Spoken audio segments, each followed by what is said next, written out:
இன்றைக்கி லஞ்சுக்கு சிம்பிளாக புலாவும் அது கூட பெப்பர் சிக்கனும் தான் பண்ணியிருந்தேன். டேஸ்ட்டு சூப்பராக இருந்துச்சு. நான்லாம் காலேஜ் ஸ்கூல் படிக்கிறப்ப இந்த முஸ்லீம் ஃப்ரெண்ட்ஸ் எல்லாம் எடுத்துகிட்டு வருவாங்க. அந்த புலாவு அந்த நெய் சோறுன்னு சொல்லி ஒன்று எடுத்துகிட்டு வருவாங்க. அது டேஸ்ட் அவ்வளோ சூப்பராக இருக்கும்.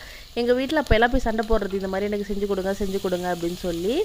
அவங்க ஒரு மாதிரி செஞ்சு கொடுப்பாங்க. ஆனால் அந்த டேஸ்ட் வராது. அந்த முஸ்லீம் ஸ்டைலில் செய்கிறது அது தனி டேஸ்ட்டு தான்.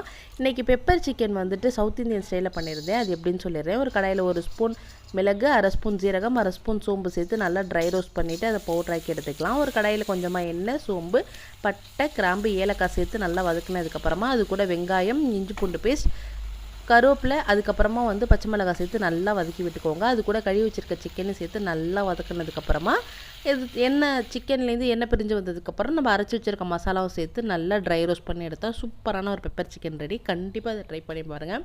டேஸ்ட்டு சூப்பராக இருந்துச்சு. இன்றைக்கி எங்கள் வீட்டில் லஞ்ச் தான். உங்கள் வீட்டில் என்னென்னு மறக்காமல் கமெண்ட்டில் சொல்லுங்கள்.